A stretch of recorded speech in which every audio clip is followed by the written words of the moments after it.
Salut à tous, c'est Dragon Blanc, j'espère que vous allez bien. Aujourd'hui, on va se retrouver dans une nouvelle vidéo, une interview que j'ai fait avec Marc Frachet. Marc Frachet, qui c'est? C'est un écrivain qui a écrit 3 tomes d'univers complètement extraordinaire, je dirais même.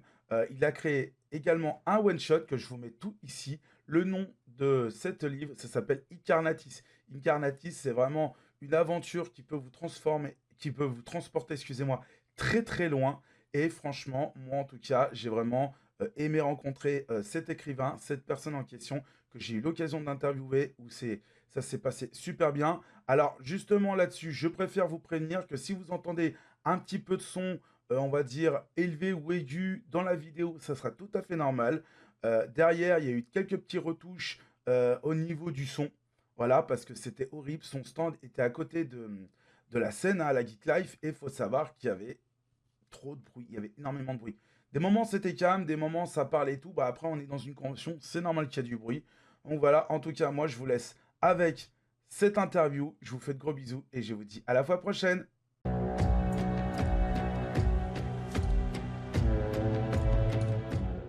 Eh bien, coucou les dragonniers. Du coup, on se retrouve dans un nouveau stand où justement, je suis avec le créateur d'un livre. Justement, je te laisse te présenter. Ouais, bonjour, Marc Frachet. Moi, je développe un univers fantasy, science-fiction fantastique qui s'appelle Incarnatis, une grande fiction alternative globale qui s'étire de la préhistoire vers moins 30 000 jusque la Terre du 24e siècle qu'on peut voir derrière moi.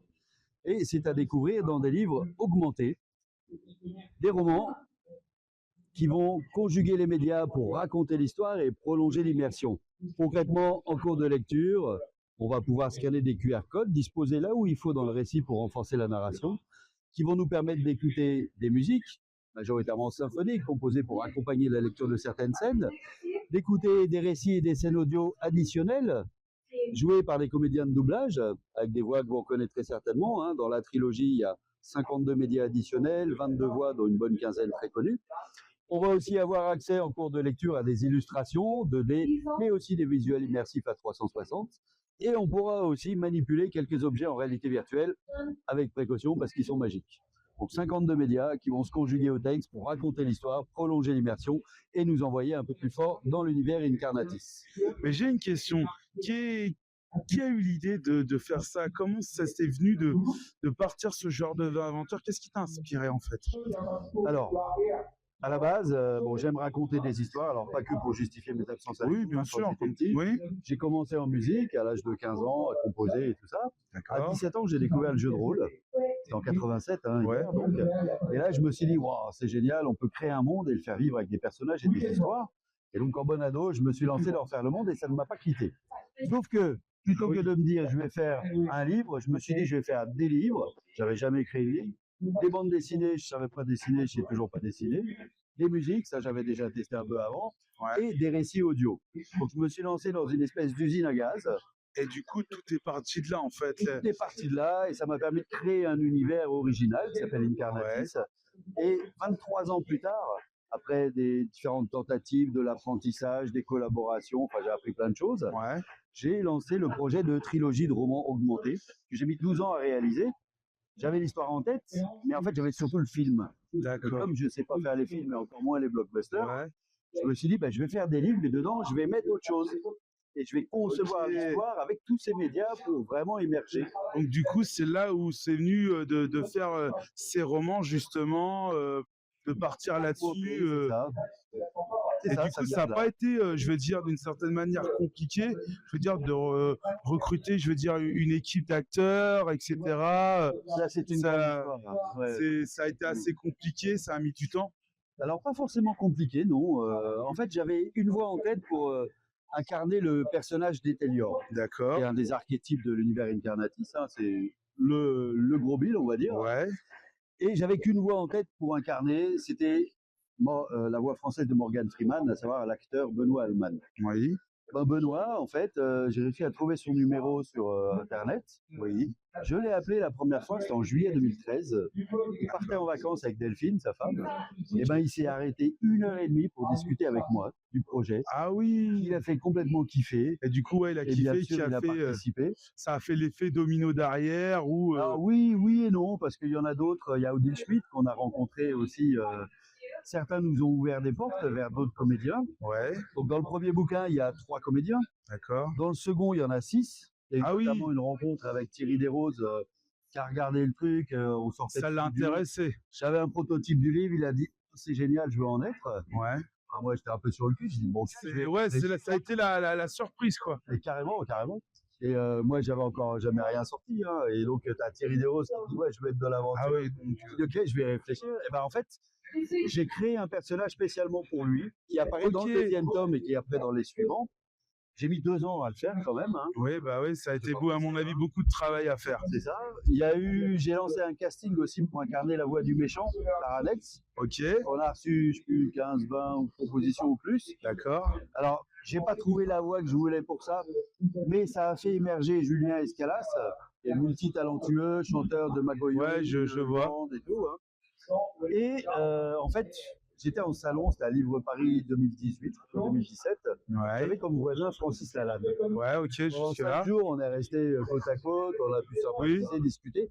Il a porté le costume, le cosplay de Taranex. Il a Ah pas ouais. arrêté de me dire, ouais, je fais Ouais, il a joué le rôle en entier et Ah, tout. il a kiffé le truc à fond. Ouais, Et il m'a demandé à faire la voix de Taranex. Ah ouais. J'avais pas prévu de faire D'accord. le 2. je J'ai dit, comprends. ok, je vais réfléchir. Bon, là, j'ai mis 2 jours à trouver l'idée. Ouais, Et du coup, il a joué un discours qui est prononcé dans le tome 1, un truc de fou, que j'ai remis dans le tome 2 en version audio. Ça permet aussi de résumer un peu les choses au début de l'ouvrage. oui, bien sûr. Et il a fait un truc absolument génial. Et il y a donc là, ça fait 3 comédiens de plus. Ouais, et dans le troisième tome. Et dans le troisième, là, c'est la folie. Déjà, il est un peu plus épais.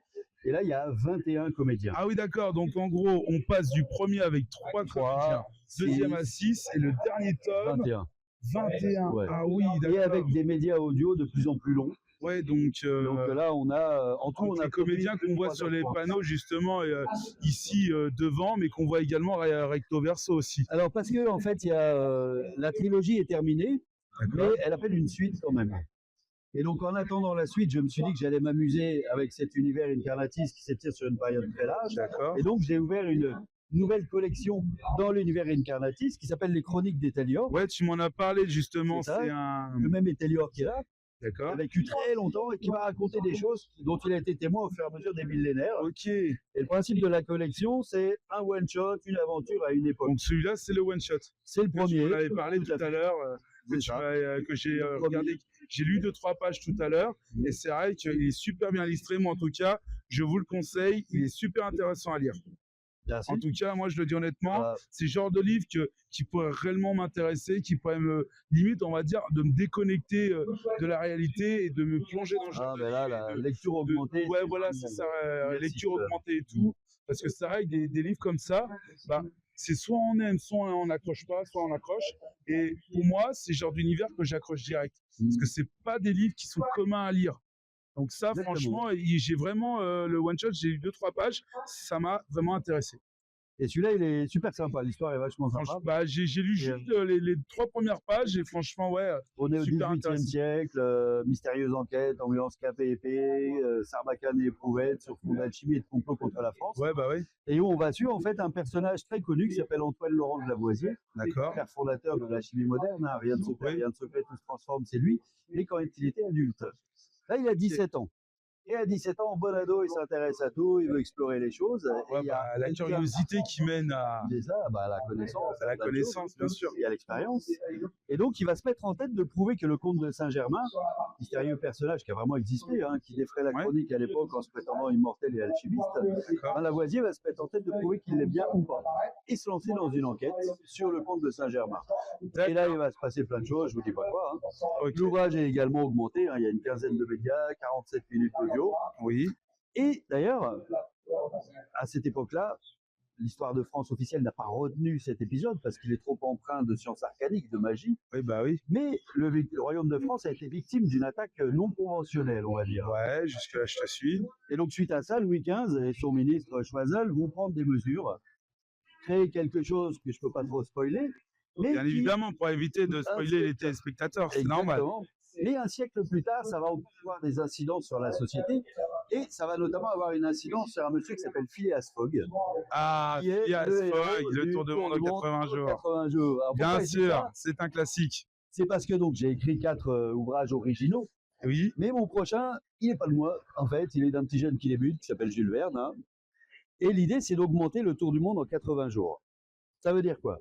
Ça veut dire déjà, on va avoir le texte original et intégral de Jules bien Verne. évidemment, de Jules Verne, Si je oui. modifie un horaire à un moment donné, Ok, et il y aura une augmentation autour de 2 axes. Premier axe, des médias d'aujourd'hui, donc exit les illustrations très en noir et blanc. ouais, voilà. On va faire ce qu'on sait faire, des musiques, des récits audio, des illustrations immersives et tout, ce qui va être assez sympa. Jusque-là, je suis, ouais. Et en plus, il y aura une augmentation éditoriale sous la forme de scènes audio nouvelles que je vais écrire. Bon, donc je vais mettre dans la peau de Jules Verne, Ouais. ça peut être un peu... Bien évidemment, il faut chaud. se mettre dans la peau de son personnage quand on C'est lit, ça. c'est sûr. Et là, ça va permettre d'en savoir plus sur le personnage de Phileas Fogg. Parce que Phileas Fogg, je ne sais pas si vous avez lu l'histoire. Oui, bien sûr, je l'ai lu. En gros, 40 ans. Je l'ai lu il y a au moins une bonne dizaine d'années, Ouais, mais bah, pareil aussi. pareil, je le relis. Il y a pas mal d'adaptations en film, alors elles valent pas Ouais, toutes, hein. mais le livre n'est pas pareil que le film. Hein. J'ai lu. Ah, mais clairement. Entre le film et le livre, Le livre est beaucoup mieux. Ouais, ouais, ça n'a rien à voir. C'est deux univers complètement différents. tout à fait. Et donc Phileas Fogg, Jules Verne ne dit pas en fait qui c'est. Il a 40 ans, il est riche, beau Ouais. gosse, un des meilleurs partis de Londres. Il fait le secret, On en ne gros. sait pas ce qu'il a fait avant. Il est quand même un peu psychorigide, hein. Il vient de virer son domestique parce qu'il y avait 2 degrés Fahrenheit de différence pour l'eau de sa barbe, c'est-à-dire Ouais, à peine voilà. 1 degré Celsius. Hein. Ouais, bah oui, Mais il l'a mis dehors, d'ailleurs, ce qui lui a valu de recruter Jean Passepartout, qui va faire le voyage avec lui. bien sûr. Et puis il est prêt à partir comme ça, faire le tour du monde. Sur un Ouais, coup de comme tête. ça, vas-y, du jour au C'est lendemain, louche. on part, quoi.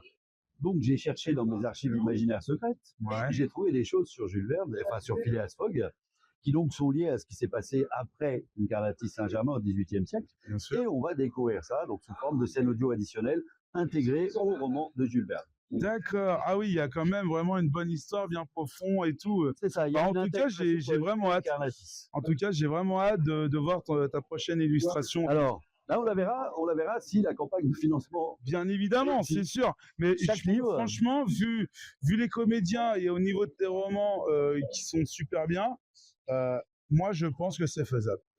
Parce Alors, que on l'espère. l'illustration, déjà d'une, on voit vraiment bien la carte et tout derrière, mais c'est surtout l'aventure. Et je pense que ce genre d'illustration peut attirer énormément de monde. En tout cas, moi, c'est mon ressenti. Moi, c'est le genre de livre que je pourrais dévorer, mais comme pas possible. J'adore ce genre d'univers-là. C'est pas commun, surtout par rapport à. On prend par exemple les mangas, la culture pop, manga et tout. C'est sûr que ça, c'est pas du tout commun. Mais pour moi, je pense que ce sont des histoires qui peuvent être racontées et vraiment passer de main en main et vraiment accrocher. Et je ferai surtout ce genre de roman en film. Pourquoi pas un jour le voir en film comme par exemple en 3 parties comme les Avatars ou autre. Ça peut être vraiment intéressant. Pas les mêmes budgets. Hein. C'est pas le même budget, mais je pense que ça pourrait être intéressant. Ah oui, ça c'est très très. Mais d'ailleurs, la première version de l'histoire que j'avais faite, c'était un scénario de film. Ouais, voilà, mais c'est trop cher à produire. Donc du coup, j'ai réadapté. Ouais, voilà, bah oui, c'est ça. Pour faire 3 livres. Alors pour info, si des spectateurs souhaitent découvrir ça, on peut télécharger les 120 premières pages gratuitement en PDF sur le site du tome 1 de la trilogie, incarnatis.com, hein, où on va pouvoir découvrir l'histoire et plus si affinité. D'accord. Et sinon, est-ce que tu aurais un site internet où on puisse justement acheter les livres? Alors, Incarnatis, INCARNATIS.shop. Voilà, incarnatis.shop, facile à trouver. Là, on peut trouver les ouvrages. D'accord. C'est moi qui les envoie, donc je peux faire un petit mot. Oui. Je peux y joindre aussi des marque-pages, au choix, sur Saint-Germain. Hop, ça c'est pour Comme Saint-Germain. ça, voilà, les gens peuvent lire les livres, si ça les intéresse. Pour la trilogie aussi, il y en a une dizaine. Ah oui, il y a de... Attends, je vais le tenir. Voilà. Il y a énormément de marque-pages qui sont vraiment très très jolis. Hein. Ils sont sublimes en tout cas. Et alors pour information aussi, donc Incarnatis, c'est un univers à lire. Hein. Donc là, on a les images de tous les personnages, des 3 tomes. Alors pas tous, non. Pas tous, non. Mais une bonne partie, on va dire. Hein. Certains, alors il y a certains que je peux pas les nommer. Bien évidemment, parce que sinon ça fait du spoil et c'est un peu bête. Ouais. Mais franchement, ouais. Ça représente la Vénus des Mireilles qui donne son nom à la trilogie, donc on va découvrir ce que c'est. D'accord. Petit à petit dans le texte. Bien évidemment. Et donc différents personnages qu'on va croiser dans l'histoire. Bon bah voilà. En tout cas, Merci pour cette super interview. Je te Merci à toi. remercie en tout cas. Oui. Moi, je vous dis à la prochaine, les dragonniers, et on vous dit à la prochaine. Ciao, ciao. À la prochaine interview. Portez-vous bien. En tout cas, j'espère que cette vidéo vous aura plu, cette interview vous aura plu en tout cas. N'hésitez pas à liker, à vous abonner et à mettre un petit commentaire si la vidéo vous aura plu. Et moi, je vous dis à la prochaine les dragonniers pour de prochaines vidéos.